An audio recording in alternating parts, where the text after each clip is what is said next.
What's up? Welcome everybody to the first ever episode of Collectible Conversations. I'm here with my co-host. I'm Squeaks. This is Radar. Radar, how you doing? I'm doing fantastic. First episode and quite possibly our only episode. We'll see how this goes.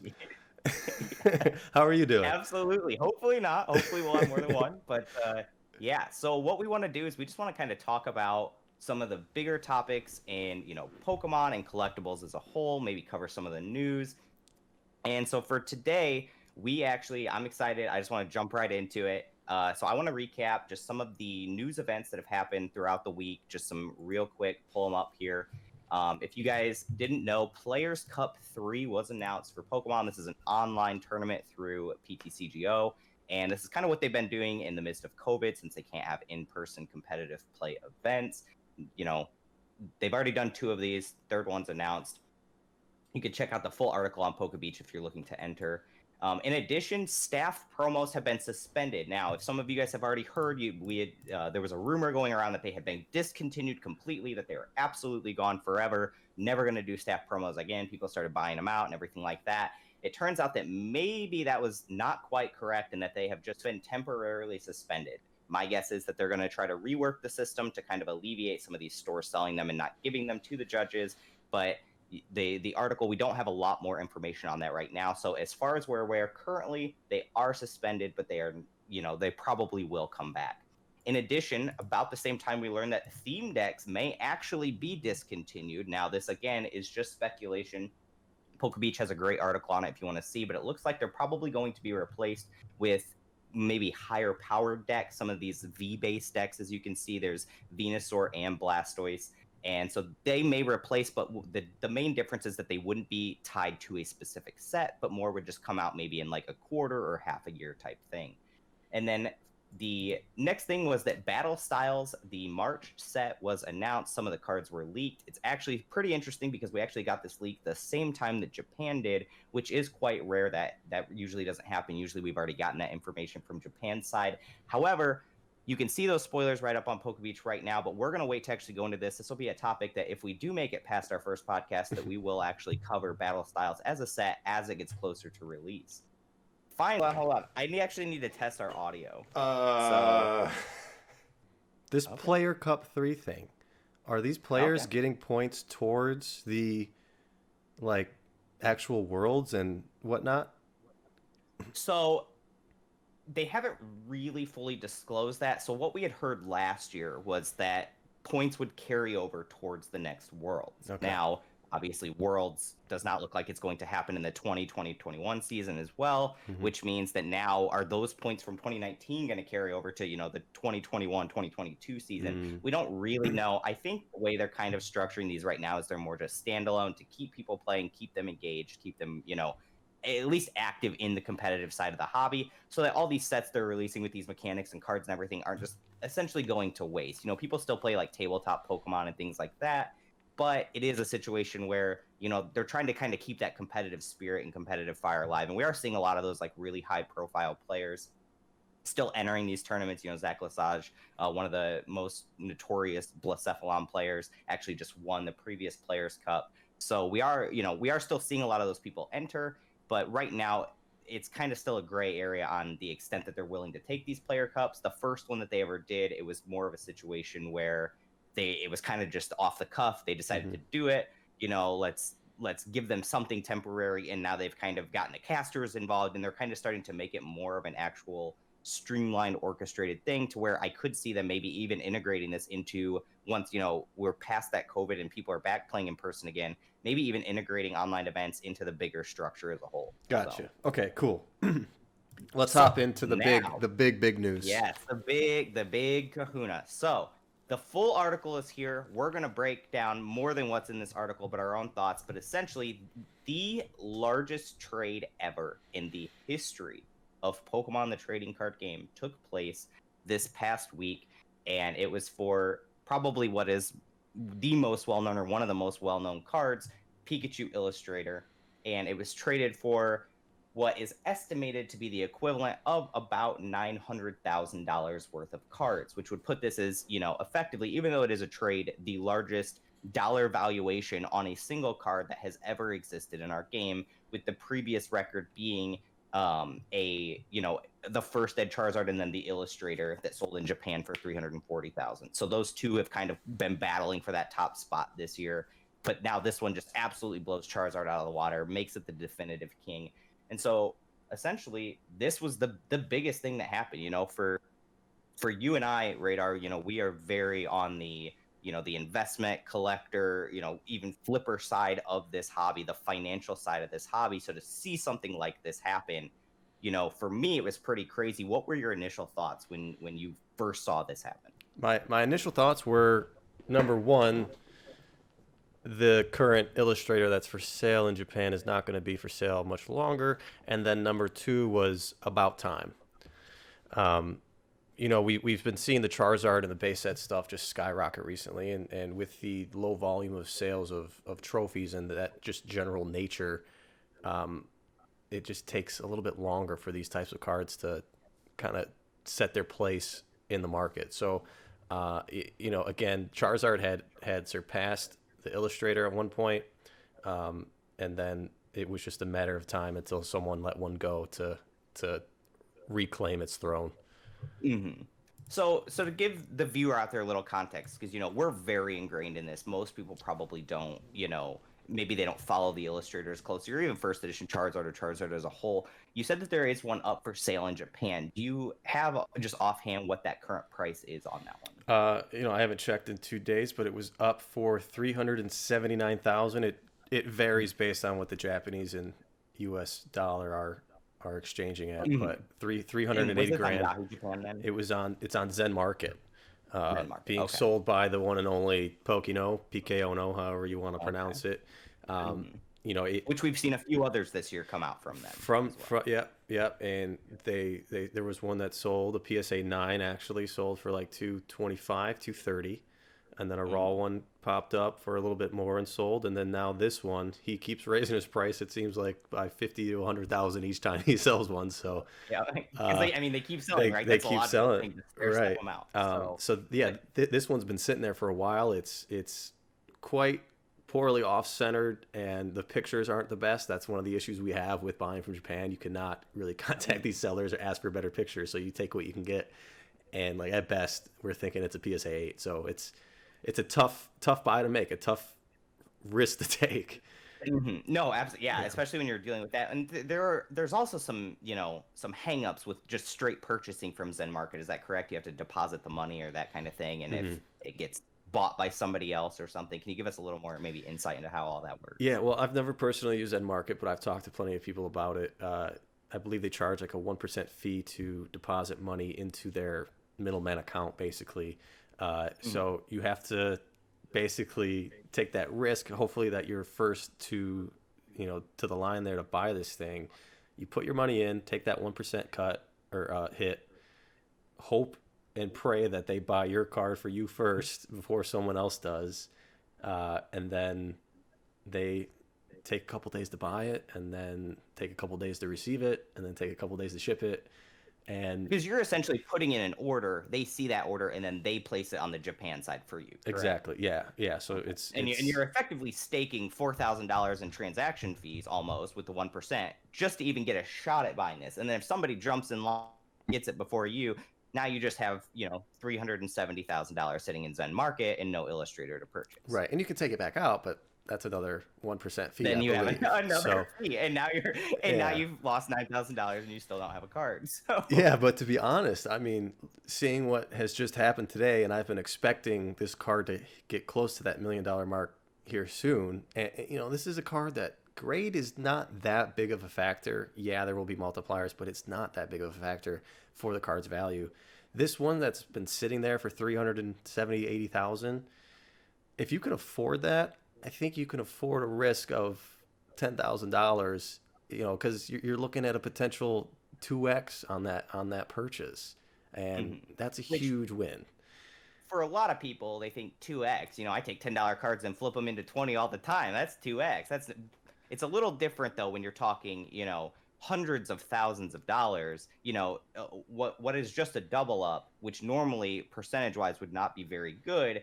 This is more of you're taking the double up because it's 370,000 would be doubled up. You're profiting 370,000. You'd have to take 37,000 $10 cards to do that same thing. Exactly. So, yeah, I mean, you'll see that with my stuff. That's what I focus on because I don't have the patience or I guess work ethic to grind the hundreds, thousands of single cards. I like to go for the big cards, take the smaller percentage, but you take a couple zeros. And it's logistics too, right? Yeah. You could take that one $370,000 card, even if it takes you 6 months to find a buyer. You find that buyer, you handle the transaction, you're done in a day. 37,000 $10 cards that you're flipping, that's going to take you a whole year Exactly. just to sit and process it, pack it, and ship it, and do all that. Yeah. So it definitely makes sense, and I like your point of if you have the liquidity to go in on a card like this as an investment or even a collection piece, you probably have the liquidity to deal with the 1%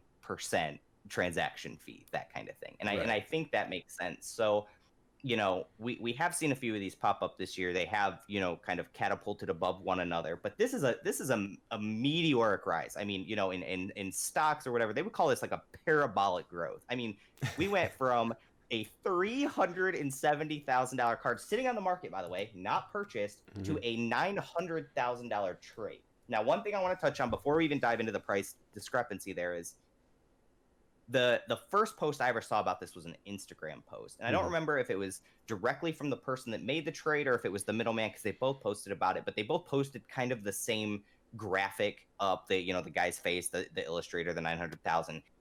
And the way it was worded, it kind of was worded like it was a cash deal. If you didn't read into that post, you kind of got the impression that this card just, because it's sold for 900,000, and it kind of gave off that impression that the card had seen a realized cash value of 900,000.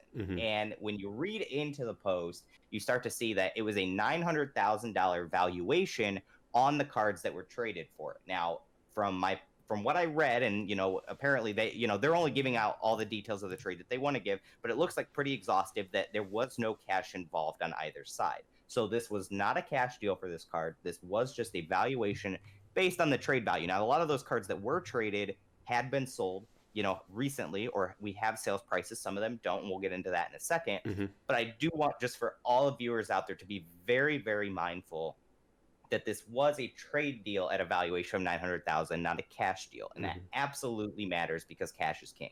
So let's jump back though, real quick. The 370,000 on the market right now available has not sold. Now we have a $900,000 trade valuation.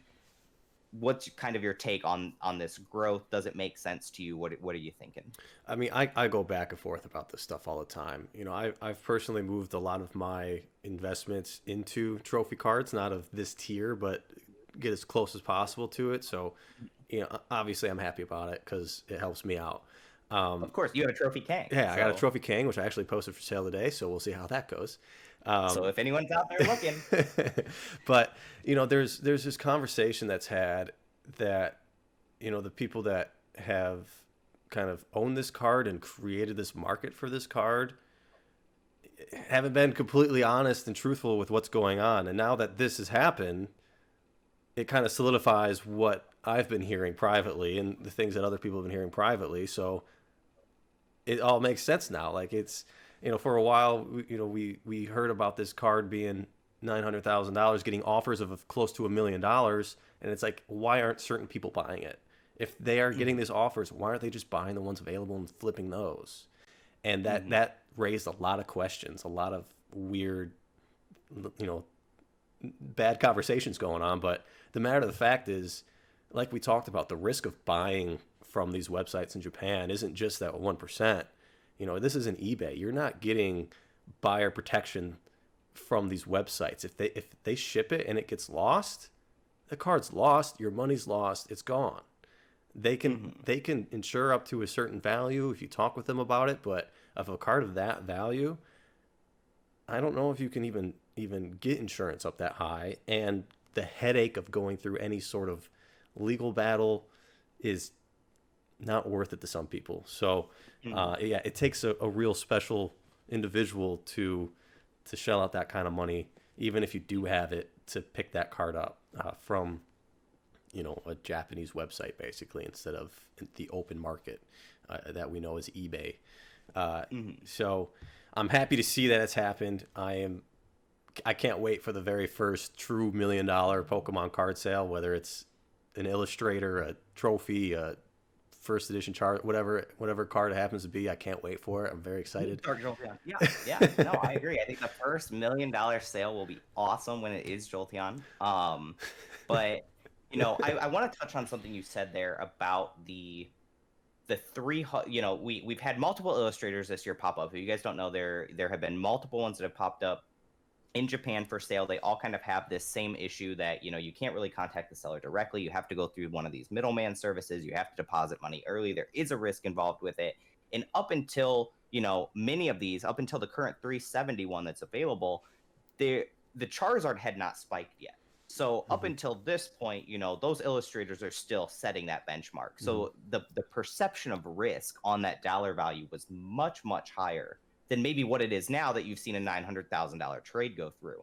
And I don't think you can ever mention the illustrator without mentioning, you know, SM Pratt or Scott Pratt, who, you know, has at least one, has had multiple go through his hand, probably has more than one if I had to guess.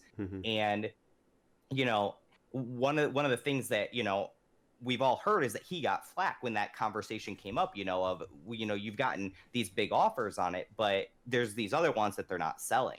And, you know, I thought about that for a long time because I agree with you. It kind of muddied the waters of, are these offers real? Are people actually sending these offers? You know, is this lip service, etc.? And the more I thought about it, the more you have to kind of look at the context of who owns the card, right? For him to sell a card like that, if there's no necessity of that money, then it doesn't really give him the incentive to sell something that's going to continue to rise that he probably will not be able to obtain again.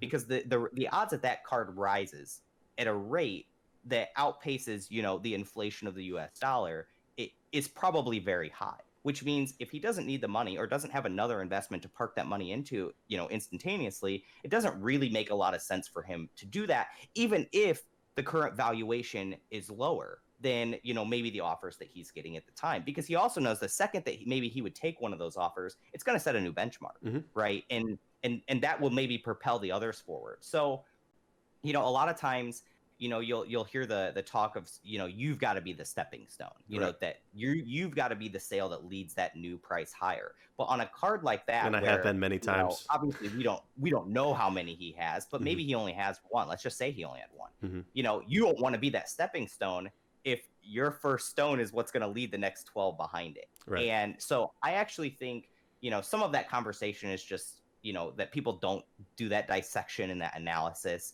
and in a lot of regards can be unfair because people don't look at each person's individual situation. You know, I know people that have gotten offers on cards before of 5 times what they're currently valued at market value, but they just don't want to sell them because they can't replace them. And so I think that specific point, while there is merit to it sometimes, and I think it's always something you have to ask, right? You always have to try to get down to that information to find out what information is valid, because as we've seen this year, and this can be a whole nother topic, but with things like PWCC and shill bidding and things like that, and then making bids private, you know, the more transparency you can get into the information, the source, whether it's credible. And that's the thing about Scott. Scott's been around a long time. Scott has been through the ups and downs of this market, bear and bull market, many, many times. And many of the people that question that have been in the market for, you know, maybe a year. Yeah. So that's one of those things as well that I do think has to be taken under consideration as to why maybe, you know, some of those bigger offers that came in were not being taken. And now we're kind of seeing that justified, right? Yeah. We're seeing this is a $900,000 trade. And we'll talk about what's in that trade here in a minute. But one of the big things that, you know, the first thing that came out, I knew it was going to be one of the first things. Well, that's not worth $900,000, right? People automatically want to sit and dissect. Well, is it or is it not worth $900,000? When a lot of the cards that were traded, Charizards and things like that, have realized price points that we have seen this year. We can go back, you know, even though there has been a minor retrace in cards, we can go back and add these cards up and say, you know, you're within this range, you know, with this margin of error, and get a pretty relative idea of what was given over. So do you I can either do it or you can do it. Do you want to cover kind of what was in this trade? Well, let's bring it up. I think we'll have to both talk about it because, like you mentioned, there's a lot of things in here that actually are difficult to put a price point on. And I'm pretty sure that everything involved or everything in this picture here is not what was all involved. There was some extra stuff that we will probably never know about, and I don't know if you've heard of other things, but I know that there was some Currently, additional. all I've heard of are the 9 Charizards and the 3 illustrations. Okay, I believe there was some extra stuff, but that we're not sure. So we're just going to take what we have in front of us. But first and foremost, we have the big dog, the PSA 10 first edition base set Charizard. It looks like a thin stamp from this picture. I don't know how much that matters to people on evaluating this thing, but the last one just sold for, it is a thin stamp, for $350,000, add on tax, whatever that was. We just had an SGC sale of, was it 360, I believe? SGC 10, yeah, 360. Yeah. So just around that range. Just throwing a safe 350 on there, maybe even lower for a thin stamp because someone wants to pay a little bit less for a thin stamp. Call it 325. We've got a PSA 10 Shadowless base set Charizard. Now we know the recent public sale of TCA Gaming, he paid $100,000 for this card. But as he mentioned in the podcast I had with him, that also included an additional item I can't remember off the top of my head right now. So I would safely put the Charizard at the Shadowless at around 75, 80,000. So let's just call those two $400,000 together. Or I'm sorry, 400,000 on those two. And then next to it, another kind of niche card that a lot of people go back and forth on, but we have the no rarity Charizard, a 9.5 gem mint from Beckett. So this one is tough to price, knowing that the last PSA 10 sold for $250,000. What would a 9.5 go for? What are your thoughts on that? It's 0.5 away from being pristine. And that's the key, right? So there's no great cross in terms of grading systems and everything like that, especially when, Beckett, they not only do the half point at that 9.5, but you also have the subgrades. And here you're looking at it, 9.5 centering, 9.5 surface, 10 edges, 10 corners. So this is, a half point bump away. Now you would think that they would put some of their most expert graders on this card in particular, if it was coming in to where, they're not going to make a mistake or anything like that. But there's no guarantee that you didn't resub this thing 5 times and you eventually pull that pristine 10 with only a half point off somewhere. And so it is a situation that I don't really know what it would go for, but I do know that this is an incredibly strong 9.5. You don't get much stronger, especially since half a point is off on that centering grade, which is completely out of the control of every human being out there. And so for me, I would say the valuation, it's not going to be quite what that 10 was, but it's definitely going to be up there. So if you want to throw out a ballpark number, I would trust your number on it and we can, tally it up. Yeah, it's tough to say. I think conservatively I would put 150 on it, but I don't see why it couldn't get 200, knowing that PSA 10 right there. If we're doing conservative estimates on the Shadowless 10 and the no rarity 9.5, we're looking at 550 on those 3 alone. Yeah, and that's and those are the premier cards too, the probably most liquid things out of this deal, and the most promising for future growth. So moving forward, we got a couple more set cards here. Let's take a look. We got the Crystal Charizard in a PSA 10, the first edition Shining Charizard PSA 10, and the Expedition Holo PSA 10. These recently sold at PWCC. Crystal Charizard was around, 25,000? I think it was. I think one of them's like 20-ish, and the other's like 25 for Shining first and the Crystal. And both Crystal skyrocketed. Yeah, and then what about Expedition? What's that one going for? That one, I actually don't have the comp on that either, but I'm sure it's getting up there. I wouldn't be shocked if that one was, above 5, probably closer to 10. Okay, so let's throw those 3 at 50,000. So we're up to 600,000 already just on set cards. So that's where we bring in some unique ones here. We have a PSA 10 4-position only, of course not labeled correctly, but the 4-position only Expedition non-holo Charizard. The FPO, I am also, this is just another one that's hard to put a value on because they only show up so often. I don't even know how many PSA 10s there are of this. I mean, we know that Rusty pulled these out of what legendary collection packs that he got from. Yeah, well, and a lot of them got split up because a Mhm. lot of them have ended up at BGS as well because they designate the FPO at Right. times, and so or you have this instance where this one was graded and wasn't designated even though it is an FPO, and so yeah, I don't really have the value. I think that one is probably one of the more minor ones of this trade as a whole because Mhm. we have found over the years that there are quite a few more of these FPO Charizards than maybe what there originally was Mm. perceived to be. And for me personally, I think the biggest one is the Sugimori signature of the CD promo Charizard. Yeah, and that was the one I wanted to get to last year in the card. I don't even know what that middle one is, to be honest. Mhm. The Japanese expedition on Hollow. Yeah, it was a learning event prize.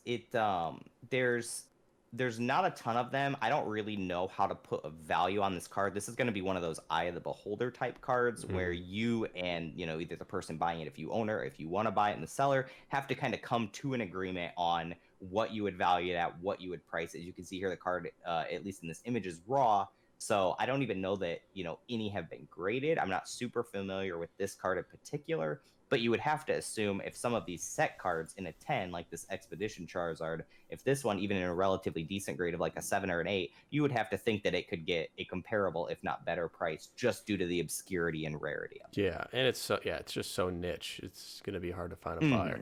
Mhm. So yeah, going on to the Ken Sugimori. Now this is an interesting one. Uh, there's a lot of hype around Ken Sugimori autos. I think it's deserved. I've stayed away personally from signatures because I just can't tell what is real, what is not. There's a lot of people coming out with PSA authenticating fake signatures, so I just personally stay away. But Mhm. we we know of some Ken Sugimori sales, nothing of this magnitude of a CD promo Charizard like this. The original Charizard artwork. Mhm. 5, 10, 15,000 that I've seen in private trade deals. So, and what's listed on eBay, Grand Party at like 50,000, some other Ken Sugimori autos at 30, 40,000. So people are asking, and they're not taking anything less for these. So it's hard to put a value on this, but I think a safe number that it would be let go at would be 25,000 at its lowest, but I'm sure this guy wouldn't let it And go I for would less than probably pay 50. 25,000 for it, so it's probably more than that. Yeah, Because if I yeah. would value it at that, then and I think that's it kind of goes in line with that learning Charizard is it's really an eye of the beholder. We have heard many instances of you know authentic signatures going to PSA and getting rejected back that they're not, or that they can't grade them. They say they're not authentic, and then they get resent and they are graded as authentic, and that some that have gotten through as authentic are definitely not. And so I think a part of it and a lot of it will come down to the provenance of the card. Can the card be traced back when it was signed, where it was signed, who Hmm. got it signed, in that kind of thing. Now, when you're looking at it within a collection like this, that would give me some reassurance that the odds that it's more likely to be authentic is probably pretty high, strictly because of kind of what it's grouped within. Somebody that already owns some of these very high end cards. It's not somebody that pulled this card out of their binder signed and said, oh yeah, this one time I was at Worlds and got this Sugimori card signed, and it's sitting by their Togetic hollow from Breakthrough, Right. like that kind of thing. And so I do think that matters, and I'm sure that the when the trade was done, the research was done to prove the provenance of the card and authenticate it. So, And I believe there is. It and right says. now it does stand. It is a 10 auto. It is a 9 grade on the card, which Mhm. is quite exceptional. I would say as a whole, in extremely conservative estimate, and let me know if you disagree, would be 700 to 700,000 on those 9 cards. Uh, yeah. No, I agree. We were at 600 on the set cards, and then the random stuff. Yeah, Mhm. 700 sounds like a great conservative price on those things. So, I don't know that picture there with the Sugimori auto. I mean, it does say signed during the World Championship in 2004, so I assume there's a story behind it. But there's mhm. also a Game Boy Red and a first edition Charizard pack. I don't know if those are just I added in assume that there. that's just referencing The him doing that art because Yeah, it's the same art. I Okay. assume that they did not include a pack or a red in there. I'm assuming the same way that his picture is up there, that it's more just for illustration purposes of showing this is the art that was, Okay. then translated to the box art, to the pack art, Yeah. etc. Okay. Cool. So let's take it right there. $700,000 on those cards. First of all, that's no number to scoff at. That's virtually, and again, some of those are conservative estimates, some of those don't have sales data, but that's almost double, if not double, what we've seen the highest illustrator sell for. Mm-hmm. So we're, in the current one that's listed, it's almost double. And that doesn't even include what, to me, by the way, is the most exciting, coolest part of this whole deal. I had actually seen these on Instagram. Let me pull it up here for you guys again. Right here, we have a picture. So these are Pikachu trophy illustrations done by Arita. It's blurred out there. I'm not really sure why, but it says to Michael. They're up on Instagram. It's public information, but it says to Michael on each one of those cards. They were on eBay for a while too. What was that? They were on eBay for a while as well. Correct. Yes. And so they have been authenticated. Now it says the auto grade only. So these have only, the autograph's the only thing that's been authenticated there. I have a hard time believing that Arita would sign something that he did not draw these himself. And I have actually heard a story, and we had kind of talked a little before this podcast, and you had said that you were not quite as privy to these, other than them having been on eBay and everything. But I had actually heard a story. So disclaimer out there: this is just secondhand information. I have nothing to validate or prove this, but something that someone had told me was that these were actually some of the last full body character illustrations that were done before Pokemon shut it off and said, "Don't do these anymore." And so I don't know if these maybe were the ones that caused that or what, but I was pretty shocked the first time I ever saw this picture get posted on Instagram, because of the fact that, Pikachu not only is arguably the most iconic Pokemon, but for the game themselves, Pikachu holding the trophy. You get cards like that from the World Championship, from placing in the World Championship and doing well in it, being, first through fourth place before it used to be first through third for some of them. And so to have effectively a re-illustration of that done, a custom, you've got to think that these are one of one, maybe a few others were done, but that, something of this magnitude that has so much history within the game, I could see Pokemon seeing that and being like, hey, never again, And so to me, I saw these were included in the trade, and that's the most exciting part to me. I value these personally, at least, higher than any of those Charizards, strictly because this will not happen again. These 3 cards will not happen again unless Pokemon does some contest or something and approves it, right? Well, the thing is, they're not cards. They're pieces of paper. It's on paper. And so it, to me at least, the value, it kind of goes back to that, between the buyer and the seller, but the value here has got to be astronomical. I mean, these were up on eBay for 20,000 at one point, and then he raised them to some astronomical price. And then I think at another point, not too long ago, he was saying he would take 20,000, and there was no one taking it. I don't know how much truth there is to that. That's just information that, again, I heard secondhand as well. But the price was publicly on eBay for a while. They are consistent with the original 97, 98 Pika trophies, which is awesome to look at. The drawings themselves are consistent, so I wouldn't have any doubt that those are authentic. And they've been around in the hobby for so long that there is, and in the hands of somebody who was, a big part of the hobby as well, that I have no reason to doubt that they're not legitimate. But the value is so, like you said, I'm not into those. I want the cards. I don't care about those pieces of paper. There's a lot of people out there that now, if the history behind those cards were the original sketches for that card, completely different story. Yeah. $1 million pieces of paper, $1 million pieces of paper. But the fact that it was just done on a request for someone at a event, it's a personal, and that they're personalized. Yeah, right? and they do say to Michael. Yeah, and it's personalized. There's no true historic value to me on those things, so I could care less about them. I wouldn't pay 20 grand for those 3. There's a lot of people you know, in love with Pokemon, in love with collecting, that really, really appreciate original artwork. I only appreciate it if it has to do with the actual card game, or even with like the show or something where it was tied. Some piece of art that has actually then been utilized in Yeah, a finished product. Similar, like we exactly. saw up on Heritage, some of the demonic tutors original art for Yeah. Magic went up for auction, was actually done, used on the card, that kind of thing. Yeah, that's the one thing that I'm most jealous of Magic the Gathering, that I don't think we'll ever see in Pokemon ever. And it's kind of sad, because that stuff has to be laying around somewhere.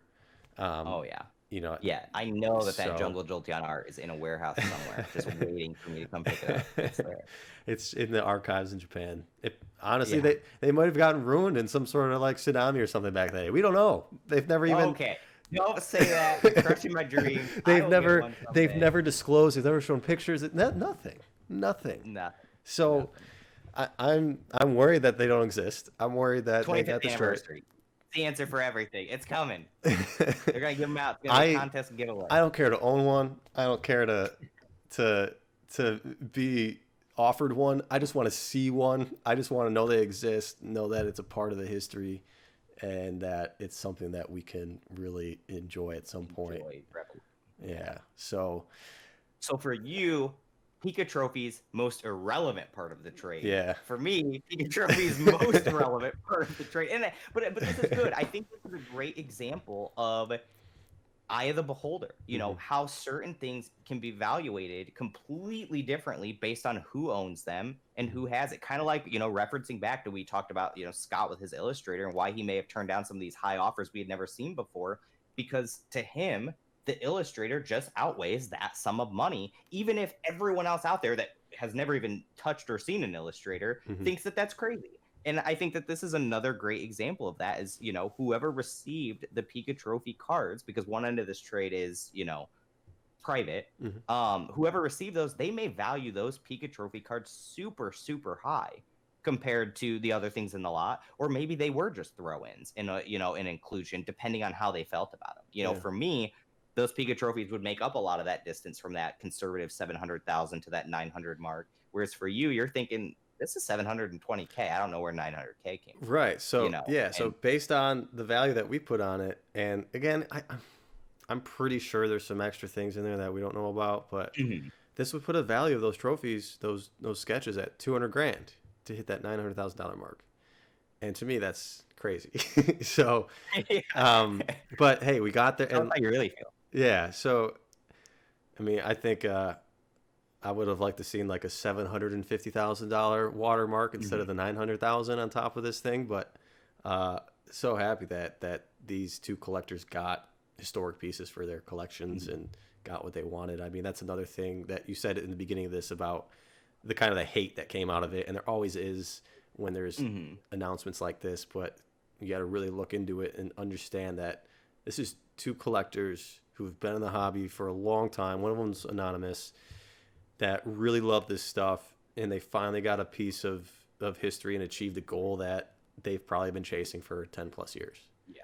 So it's just an incredible. Yeah, and that's the thing for both of them. This is major goalpost movement in terms of, you could just see in the post, in the writing, the elation of the person that got the Illustrator, how much of a journey that this has been for them. And so, 900,000 obviously on paper on an Instagram post is a little more clickbaity and enticing than 750,000. But at the end of the day, it's $150,000 difference. This card absolutely moved the goalpost on the Illustrator. It almost doubled the highest sale ever. I mean, it absolutely has moved it, whether you want to call it 750, 700, 900, whatever. It has moved that goalpost. It absolutely has earmarked the Illustrator as the highest card again. So let me ask you this then. The Illustrator trade has moved. We know that other Illustrator's up on the market. Suspect it probably won't last long. It'll either the price will get raised, it'll get taken down, somebody else will acquire it, et cetera, et cetera. Do you think we see more Illustrators come out of the woodwork, kind of like what we saw, first at Charizard? Last year it was $40,000, then it hit 70, then it hit 80, then it was 100, then it was, I think it was like 125, 250. Now we're at, 350,000, 360 for an SGC 10, up for debate there, all that. But the point is that went, 9x, right? And now we've seen the Illustrator finally make some big movement. And do you think that's going to start to pull more of them out? So I was part of this Discord that, you know, kind of tracked trophy cards. I recently got kind of shunned from it because I became a much heavier flipper, which I've been invited back to it, but I don't feel comfortable going into it. So I'm just going to leave it at that. But great guys in there. They provide a lot of great information on this trophy stuff. And at the time that we were paying attention to it, and the people that I was talking to about the Illustrator itself, we kind of came to the conclusion that there were maybe 2 or 3 in the hands of people that truly like couldn't afford it, I guess, if that makes sense. You know, at this point, the 900,000, not really anyone can afford it, but the type of money that it brings to these certain collectors would like dramatically change their lives. So I definitely see a couple possibly coming out for that reason. You know, again, we go based off of this 39 count number that were distributed, and maybe a 40th for whoever the drawer. I think it was Himeno. Did she draw it? I forget. I'm actually not sure, but I can pull it up right here. And of course, the conversation of all these extra copies. Nishida? Okay, Nishida. Yeah. And all this conversation of all these extra copies. The fact of the matter is that we see 19 in the pop report today with PSA. We see, I think, 1 in the pop report with Beckett, so there's 20 copies there. We know that there's 1 for sale in Japan. That's 21. Are we going to hit that 39 number? Are we going to go over that number? And I mean, it's a type of card that's not going to leave people's hands unless, like you said before, it's truly life-changing. And the way that Pokemon is moving, the people that have this card have a lot of other inventory that they can move to change their lives. So it absolutely, you know, and that's kind of go ahead. Yeah, it's not going to drag. It's not going to be like we saw with Charizards this year at all. I mean, I think it'll just be a consistent pace of illustrators over the course of the next 50 years. We'll see 1, 2 a year. I don't know what avenue, whether it's heritage auctions, eBay, private trades. Well, they'll be coming up.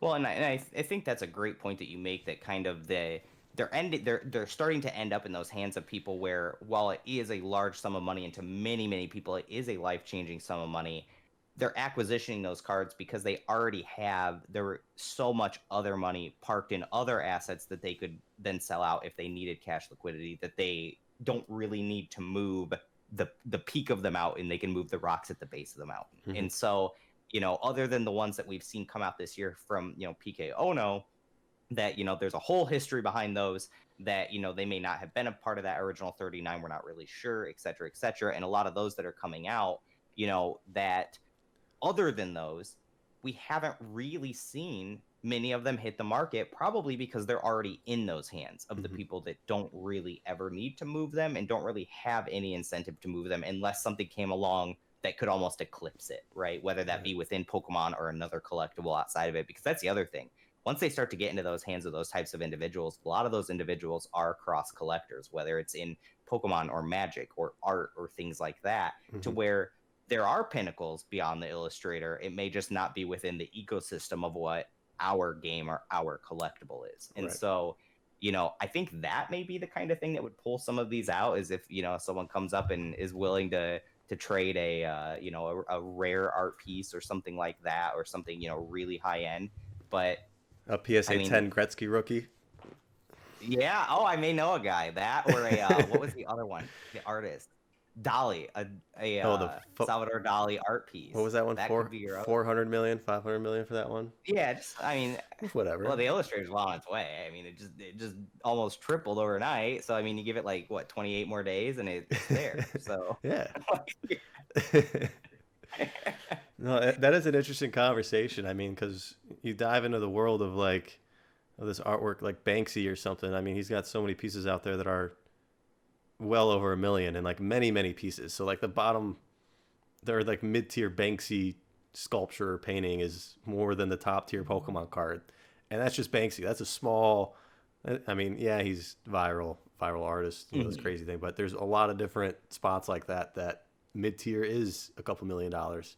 So it'll be interesting to see what happens, like who starts really chasing these cards. Well, and it shows you where the end goalpost for our hobby can be, right? Like a lot of this stuff to a lot of these people is considered art. You know, I have quite a few of the Pokemon video games that are, you know, either boxed or graded, that to me, it's more about the art than it is playing the game. And so, you know, because I like that display piece, I like looking at it, it brings back that nostalgic feel. So a lot of people, they see these cards and it is like an art piece. And as it, you know, Pokemon is multi-generational, it's multicultural, it expands across pretty much every boundary set by humans. And so Pokemon as a whole, I mean, is one of those things that I think it's going to outlast all of us. And so it really shows us, you know, how far some of these goalposts can move once you just give time to it. And we've seen that with art, we've seen that with, you know, some video games, we've seen that with, you know, books and all kinds of things. And so yeah, I think the 900K trade, you know, whether you want to say it's 700 to 900K ish, you know, in that range, it showed us some of the movement that the Illustrator could make, but I don't think it showed us anywhere close to all the movement that it can make. Right. Yeah, 100% agree. But that kind of brings me into the point where I want to start our next little segment here. Okay. If you're ready for it. Absolutely. I just want to say real quick, congratulations, first of all, to the two people that made the trade, the middleman that helped make it happen. It's exciting for the hobby. It's exciting for all of us. If you're out there and you're looking at this and you're having any kind of negative emotion, whether you think the price is wrong or the trade was stupid, look in the mirror, because these are two collectors that are doing their own things with their own cards and their own money, and they're having a good time at it. And that's something that we should all celebrate, because that is what it's all about. And so I think it's awesome. I think it's super exciting for the hobby. But yeah, let's do it. Let's go. I'm ready. Yeah, I've been working these. Nobody has any clue what I'm talking about yet, but I'm excited. All right, play the music. Just kidding. We don't have any producers yet. Yeah. But today we're gonna unveil our segment, which I hope we continue. I mean, I like the idea. We haven't even done it yet, but yeah. I wrote it down. I wrote mine down on this little piece of cardboard. Wow, you have it on cards. You're fancy. Oh no, the production value.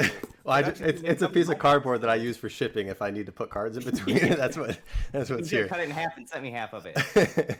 So we're gonna start our segment called Blips and Bleps, where we spend your host PokemonRadar with your host PokemonRadar and Squeaks. So we're gonna each go through 3 different little blips and bleps. It'll be blips on my side, radar blips, and then bleps on your side, because bleps.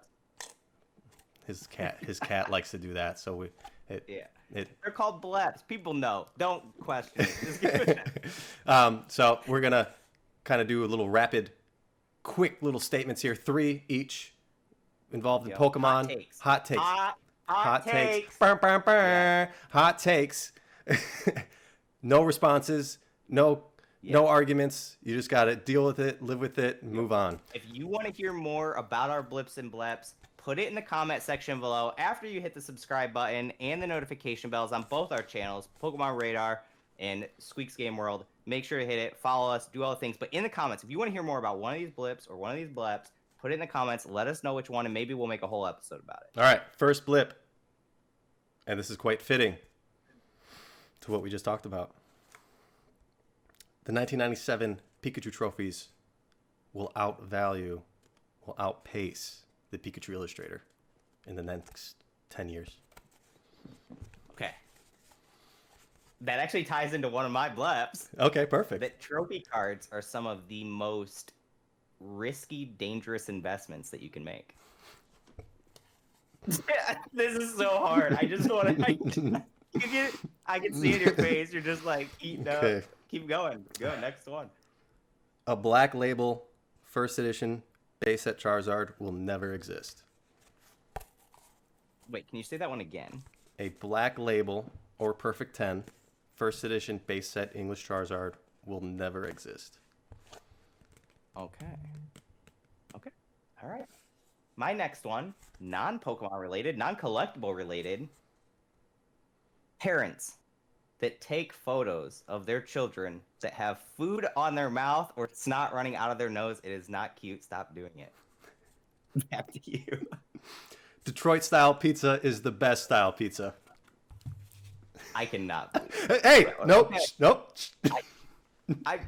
That's my inner monologue coming out. Okay. Anyways, my last one is that Shining Fates, which is our February set, is not going to be as good, as investable, or probably even as collectible as what Hidden Fates was.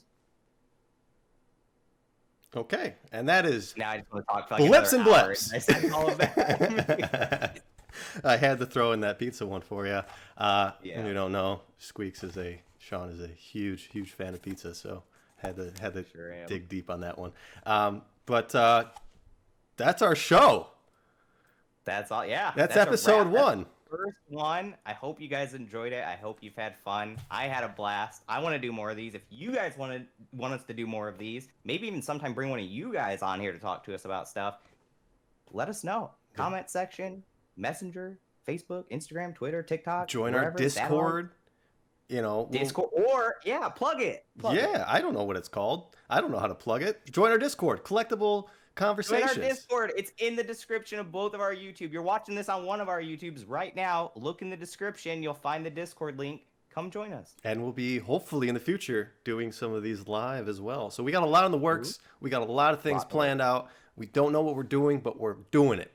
So we're having fun. We'll even have a background. Yeah. Soon. Anybody that soon. wants to, I should have put coming soon up there. anybody that wants to mess with his background and make it look weird, be my guest. I would love to see little things like that. And just put like fish behind me or something. Yeah. So that's perfect. But awesome. Thank you guys. Thank you so much, everyone, for watching. Like, subscribe. I appreciate it. I had a blast. Hit that bell. Do all the good things that we want. Yeah, hit done. the bell. I don't even know if I have a bell, but hit it. So yeah. Do we have bells? Do you I don't know. Be a certain tier of YouTuber? I honestly don't know. I can't even swipe up on Instagram yet, but I tell people to swipe up even though you can't. So swipe up. Oh, that's good. I should do that too. And then they're like, they can't do it. Exactly. But then they remember you. That's right. Yeah. That's right. Okay. Well, thank you so much, everybody, and we'll see you all next time.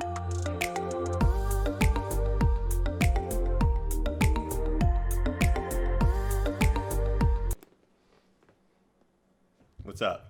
Hold on. I actually need to test our audio. So you have to stop laughing before we start, or if I start laughing, I'm not gonna.